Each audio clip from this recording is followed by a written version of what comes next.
Assalamualaikum warahmatullahi wabarakatuh. Alhamdulillahirrabbilalamin wa bihi nasta'in wa ala umur dunia wa din. Wassalatu wassalamu ala asrafil anbiya wa mursalin wa ala alihi wa sahbihi ajma'in amma ba'du. Perkenalkan, nama saya Siti Nurhaliza dengan nomor NPM 221105081223 dari program studi ilmu Al-Quran dan Tafsir Universitas Ibnu Khaldun Bogor. Di sini saya ingin memenuhi tugas ujian akhir semester mata kuliah Ilmu Rasm Usmani yang diampu oleh Associate Profesor Dr. Ahmad Alim LCMA. Adapun pokok pembahasan, yang pertama pengantar ilmu Rasm Usmani, yang kedua Hazful Waw dan Ziyadatul Waw, yang ketiga Hazful Alif 1, yang keempat Hazful Alif 2, yang kelima Maqtud dan Mausul, yang keenam Hamzah Qot'i, Hamzah Wasol, Tak Marbutoh, dan Tak Mabsutah. Yang ketujuh, metode penulisan Rasm Usmani, dan yang kedelapan, Mushaf Usmani, Madinah, dan Indonesia.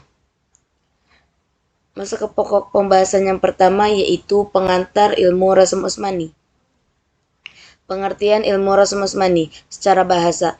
Rasm memiliki arti ejaan atau teknik penulisan. Secara istilah, rasm adalah sebuah ilmu yang secara khusus menjelaskan tentang tata cara penulisan Al-Quran ketika diturunkan dan berlanjut sampai pembukuannya dengan bantuan tugas para sahabat. Rasm Usmani juga artinya adalah ejaan bahasa Arab yang digunakan untuk menuliskan Al-Quran pada masa permulaan Al-Quran pada masa pemerintahan Khalifah Utsman bin Affan. Pendapat ulama terhadap ilmu Rasm Usmani. Menurut jumhur ulama, Rasm Usmani bersifat tauqifi. Pendapat Imam Malik tidak sependapat mengenai mushaf yang ditulis dengan ejaan kontemporer, tetapi beliau setuju bila mushaf tersebut ditulis dengan pencatatan yang pertama, itu Rasm Usmani. Ibnu Khaldun berpendapat bahwa Rasm Usmani bersifat ijtihadi, dan beberapa yang berpendapat ijtihadi juga berpandangan boleh menulis Al-Quran dengan cara imla'i. Seputar ilmu Rasm Usmani, para orientalis menuduh Utsman bin Affan dengan tuduhan yang tidak benar bahwa tulisan-tulisan mushaf adalah rekayasa dari sahabat Utsman. Ketika Utsman membukukan mushaf berdasarkan metode wahyu, rasm mushaf yang dibukukan pada masa Utsman mencakup seluruh qiraat sab'ah yang diturunkan di tengah umat ini. Setelah selesai membukukan mushaf itu, mushaf tersebut dikirim ke Mekah, Basrah, Kufah, dan Syam. Setiap pengirim mushaf, Utsman juga dikirim sahabat sebagai guru untuk mengajarkan mushaf tersebut, seperti Abi Abdurrahman As-Sulami ke Kufah. Lalu ada satu mushaf yang digunakan untuk penduduk Madinah, dan ada satu mushaf yang Utsman miliki sendiri, sehingga terdapat 6 mushaf yang disalin pada masa itu, dan penulisan mushaf-mushaf oleh sahabat Utsman. Masih seputar ilmu Rasm Usmani, dari mana asal tanda harokat dalam Al-Quran? Untuk mengetahuinya dapat dilihat dalam kitab Az-Ziror ala Dobit Al-Khoror. Lalu dari mana asal pembagian seperti Zuz dan Hizb di dalam Al-Quran? Untuk mengetahuinya dapat kita lihat dalam kitab Ghaisun Naf'i, yang juga merupakan kitab Qiraah Sab'ah. Syekh Utsman Toha adalah yang menulis ayat-ayat Al-Quran yang masih hidup sampai saat ini, yang kisah termasyhur darinya yaitu ketika tangan beliau gemetar ketika menuliskan ayat-ayat azab. Terkadang Rasm Usmani berbeda dengan rasm imla'i karena adanya kaidah-kaidah khusus dalam Rasm Usmani.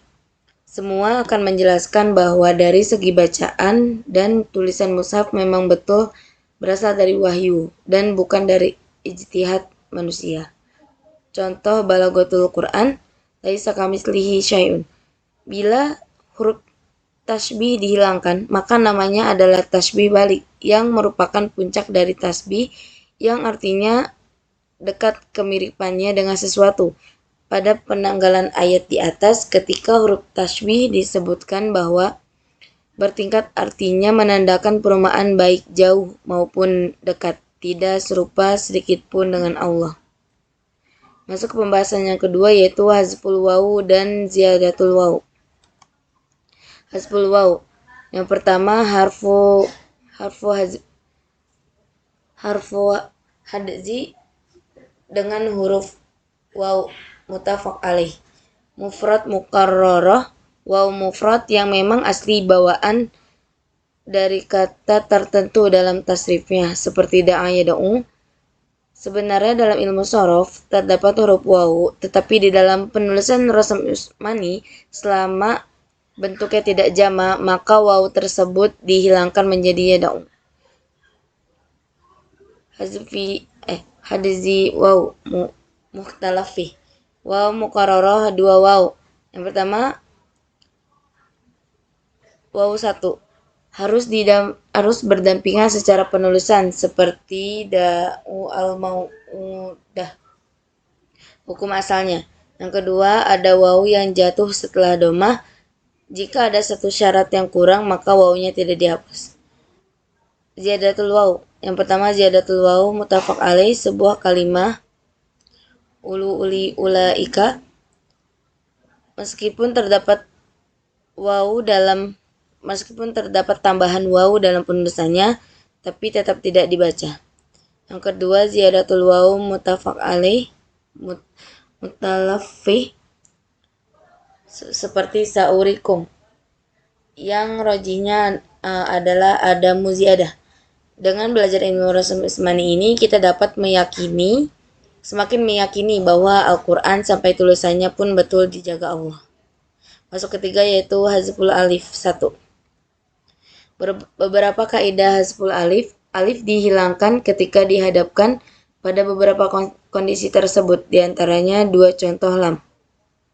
Contohnya halal. Yang kedua, penanda ganda, yaitu musanna.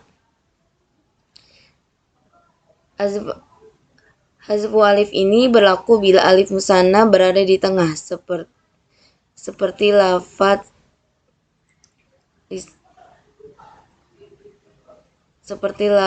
lisa khoron. Bila alif musanna berada di ujung seperti lafaz pantolako, maka alifnya tetap sehingga hazfu alif tidak berlaku. Yang ketiga, domir nahnu, contohnya wa'allamnahu. Seperti pada kondisi musanna, bila alif pada domir nahnu berada di tengah seperti lafaz wa'allamnahu, maka hazfu alif berlaku. Yang keempat, ada angka, contohnya salah satu ayam. Pada setiap lafaz angka yang terdapat huruf alif di tengahnya, seperti lafaz samaniyah atau salasah, maka hazfu alif berlaku padanya. Tentunya pada penulisan Rasm Utsmani ini memiliki berbagai kaidah khusus di dalamnya yang telah dikemas dengan sebaik-baiknya oleh para ulama di dalam kitab mereka, sehingga dapat diriwayatkan sampai kepada kita saat ini. Tentunya pada penulisan Rasm Utsmani ini memiliki berbagai kaidah khusus di dalamnya yang telah dikemas dengan sebaik-baiknya oleh para ulama di dalam kitab mereka, sehingga dapat diriwayatkannya sampai kepada kita saat ini. Yang keempat, hazful alif 2. Beberapa kaidah hazful alif nama non-Arab, contohnya Luqman. Klasifikasi ikhtilaf Harut, Marut, Hamam, Korun. Yang masyhur untuk contoh di atas adalah isbat alif. Klasifikasi muttafaq Ibrahim, Ismail, Ishaq, Harun, Sulaiman, Imran, Luqman. Syaratnya, yang pertama, ia harus berupa nama, kecuali nama rik. Yang kedua, posisi alif harus di tengah, kecuali Adam, Musa. Yang ketiga, harus lebih dari 3 huruf. Yang keempat, harus terulang 3 kali atau lebih di dalam Al-Quran. Pentingnya mempelajari ilmu rasam Utsmani ini diantaranya agar dapat mendeteksi kekeliruan dalam penulisan Al-Quran yang tidak bisa dideteksi secara digital, biasanya pada mushaf kontemporer. Hasbu alif biasanya digantikan dengan memberikan tanda alif kecil berdiri untuk memudahkan para pembaca. Pendapat para ulama mengenai ilmu rasam Utsmani ini bersifat tauqifi. Yang kedua, alif pada jamak muzakkar salim dan muannas salim. Syaratnya, yang pertama minimal disebut 2 kali ke atas di dalam Al-Quran. Yang kedua, tidak datang setelah alif huruf yang ditasydid atau hamzah secara langsung. Contohnya alamin, sodiqin, as-sodiqin, wal mu'minat, kecuali waladolin.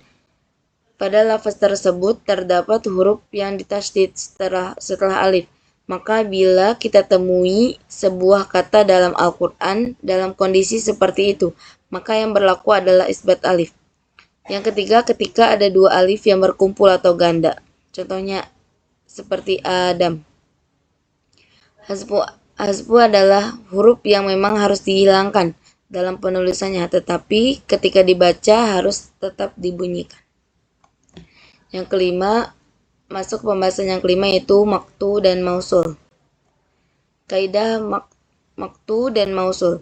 Pada pembahasan ini akan membahas bagaimana atau kapan penulisan seperti ma, an, la, an, dan sebagainya disambung atau dipisah dengan bahasan dari mantan Muqaddimah Az-Zazariyah serta menginduk kepada kaidah penulisan pada mushaf imam, yaitu mushaf Utsman bin Affan.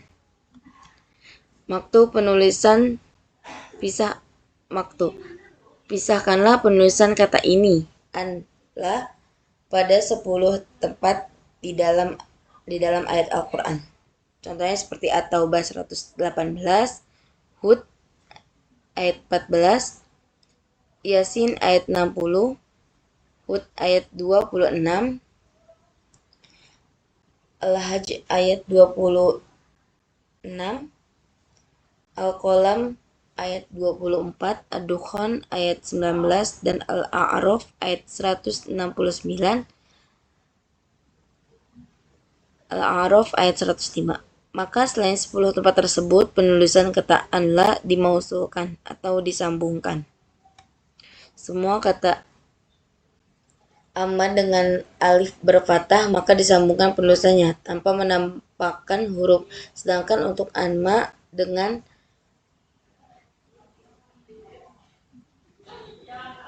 inma dengan alif berkasroh maka penulisannya dimaktukan atau dipisah. Penulisan kata anma dipisah dengan menampakkan huruf nun. Memisahkan manma pada 2 tempat berikut, yaitu surat Ar-Rum ayat 28 dan An-Nisa ayat 25. Mengenai penulisan manma pada surat Al-Munafiqun ayat 10 terdapat perbedaan di antara para ulama. Ada yang memaktukan dan sebagian ada yang memausulkan. Wa anfiqu mimma razaqnakum min qablu ayyati ahadakumul maut. Selain contoh yang telah disebutkan di atas, penulisan manma disambung menjadi mimma.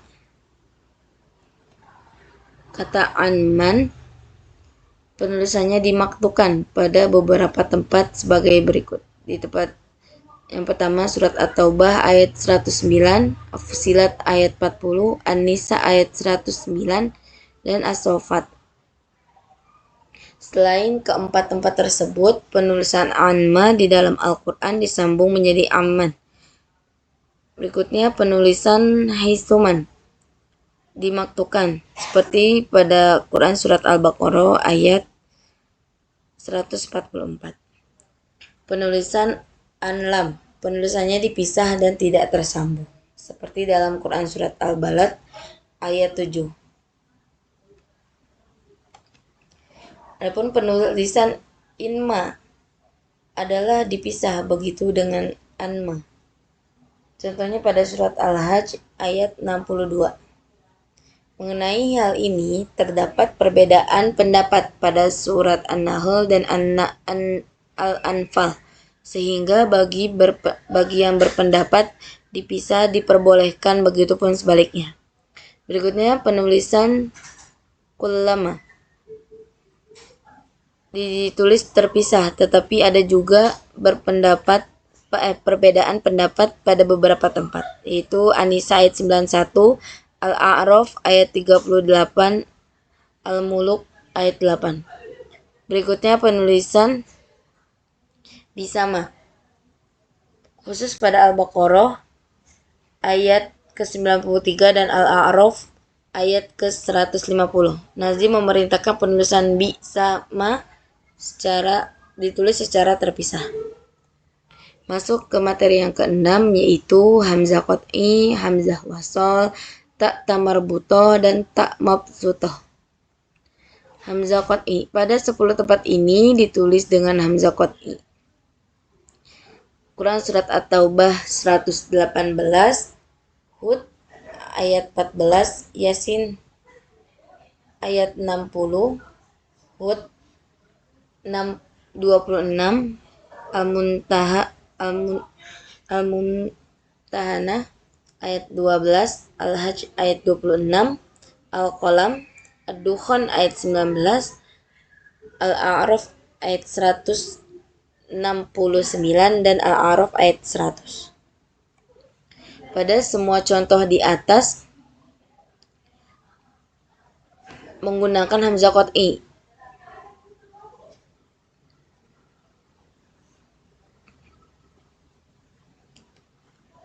Lalu pada surat Ar-Ra'd ayat ke-40 yang berbunyi juga ditulis dalam hamzah qat'i. Selain itu, maka menggunakan hamzah wasal, tak tamarbutoh, dan tak mabsutoh. Pada kata imro'ah disebut sendiri, maka menggunakan tak tamarbutoh. Bila disebutkan seperti imro'ah Lut, imro'atu Fir'aun, imro'at Nuh, dan yang lainnya, maka menggunakan tak mabsutoh.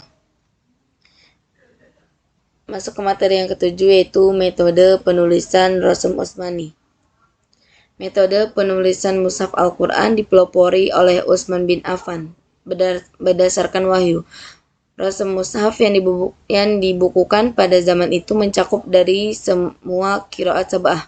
Ketika Utsman telah selesai membukukan, ia lalu mengirim ke Basrah, Kufah, Syam, sekarang Suriah, Yordan, Palestina, Lebanon, Mekah, dan Madinah. Dikirim pula sahabat yang mengajarkan mushaf tersebut, seperti Abi Abdurrahman As-Sulami ke Kufah, dan ada juga mushaf yang dipegang oleh Utsman. Mushaf ini disalin dengan tulisan tangan. Kaidah Rasm Utsmani, yang pertama al-hazfu, yaitu membuang, yang kedua az-ziyadah, menambah, yang ketiga al-hamzah, yang keempat badal atau mengganti, yang kelima al-wasol, penyambung atau pemisah, yang keenam mengkomodir dua qiraat atau lebih. Pada zaman Utsman belum ada harokat dan dobet dan deb. Tidak seperti zaman sekarang yang sudah tersedia, bahkan sudah banyak Al-Quran berwarna. Mengenai penulisan rasm ini terdapat pada kitab Ad-Diros fi Syarhi Dobtin Al-Faros, yakni kitab yang dapat dijadikan panduan untuk memberikan harokat. Sedangkan kitab Syatibiyah, Zazariyah, dan Gois An-Nafi adalah kitab tentang qiraat sab'ah. Syekh Abdul Fattah Al-Qadi adalah pensyarah kitab Syatibiyah. Beliau adalah guru dari ulama-ulama di Saudi dalam qiraatnya. Menurut beliau, sejarah khat juga adalah wahyu, bukan kreativitas siapapun. Beliau juga berpendapat bahwa bacaan dan tulisan Al-Quran adalah wahyu, bukan ijtihad. Kaidah Rasm Utsmani. Yang pertama, hazful alif. Tanda alif yang dibuang adalah ada alif ilhaqi, yakni alif kecil. Contohnya jintu. Yang kedua, hazful wawu, tanda wawu yang dibuang adalah ada wawu kecil. Contohnya mauquzah. Yang ketiga, hazful ya, tanda ya yang dibuang adalah ada ya kecil, contoh alfah. Yang keempat, kaidah ziyadah, penambahan alif. Yang kelima, alif untuk wasol atau wakof, tandanya seperti angka 0, itu ada mustadir pendek dan ada juga mustatil panjang. Yang keenam, kaidah ziyadah alif maksurah, alif bengkok yang menunjukkan aslinya huruf ya, seperti ya gesya. Yang ketujuh, ziyadatu ahadi huruf fi'ilah as-salasah, tambahan salah satu huruf ilah, alif, wawu, ya. Contohnya amanu. Yang kedelapan, hamzah ditulis kepalanya saja, yakni ketika harokatnya domah dan sebelumnya berharokat sukun. Contohnya al-mar'ah. Yang kesembilan, jika ada alif maksurah, harokatnya kasroh, maka hamzah ditaruh di atas garis. Contohnya afdah. Yang kesepuluh, hamzah ditaruh di bawah garis. Contohnya fayauma idzin. Yang ke-11, ziyadatul wawu, tambahan wawu, yakni ditambah wawu, ditambah alif kecil menunjukkan alif. Contohnya al-hayya. Yang ke-12, ditulis hamzah yang didomah dan difathah di atas huruf ya jika sebelumnya berharokat kasroh. Contohnya ya bedi. Alif. Yang ke-13, alif ditambah garis di atas menunjukkan ada alif yang dibuang, maka dibaca panjang. Jika ia dibuang, maka ada tanda panjang itu ada alif yang dibuang. Contohnya banaha. Yang ke-14, jika hamzah yang difathah di awal kalimat setelah ada alif, maka hamzah ditaruh di bawah. Contohnya wa'athara. Yang ke-15, alif maksuroh yang tidak ada harokat berbentuk alif ilhaqi yang dibuang karena diwakofkan atau karena bertemu dua sukun. Contohnya wanahan nafsa. Yang ke-16, jika terdapat hamzah dipatah atau sebelumnya juga fathah, maka hamzah digandeng lalu diberi garis di bawahnya. Contohnya fa'awa. Yang ke-17, jika ada dua hamzah yang berbeda harokatnya, pertama di fathah, kedua di kasroh, maka penulisannya satu dengan hamzah bertiang dan yang satunya tidak. Contohnya a'innaza, a'inna. Yang ke-18, hamzah harokatnya fathah setelahnya fathah, maka kepalanya saja yang ditulis. Jika hamzah berharokat fathah dan sebelumnya huruf mat, maka tidak boleh diberi tiang. Contohnya yatasa'alun. Masuk ke materi yang ke-8, yaitu Mushaf Utsmani, Madinah, dan Indonesia. Mushaf cetakan Mesir dan Madinah pasti selalu ditulis qiraat dan riwayatnya di catatan belakang. Hal ini karena terdapat perbedaan qiraat. Contohnya riwayat Imam Asim ada perbedaan dengan qiraat Imam Ibnu Katsir atau dengan qiraat Imam Hamzah, maka itu tidak bisa digabung penulisannya.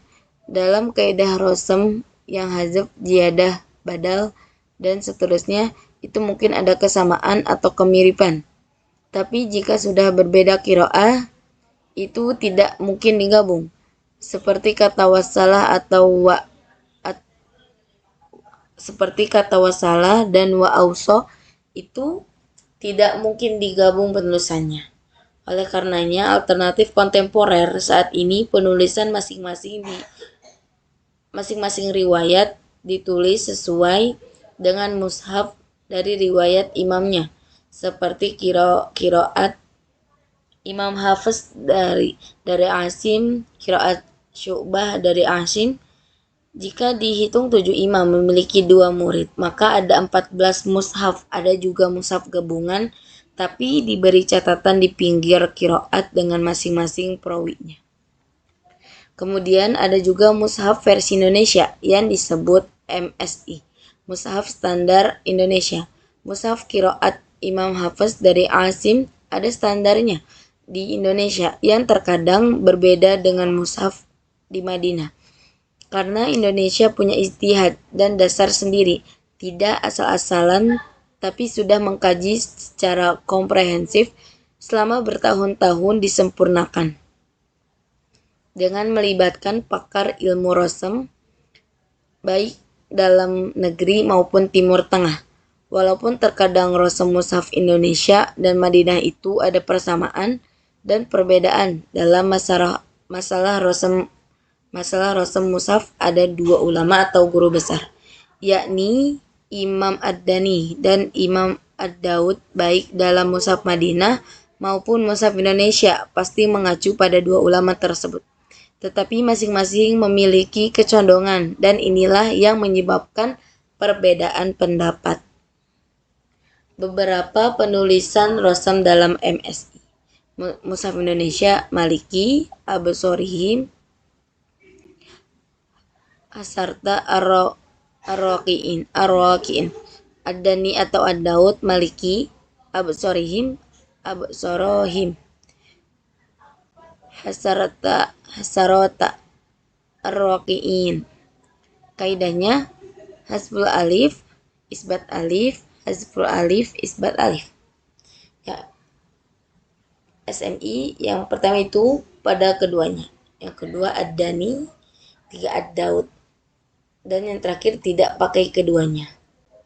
Bagi yang berpendapat ijtihadi dalam penulisan rosem mushaf, maka tidak mengapa ada lebih dari 186 kata dalam mushaf Indonesia yang memiliki penulisan tersendiri dari riwayat dua tersebut. Tetapi dalam Iqra itu pakai rosem Indonesia karena lebih mudah bagi wajah Indonesia.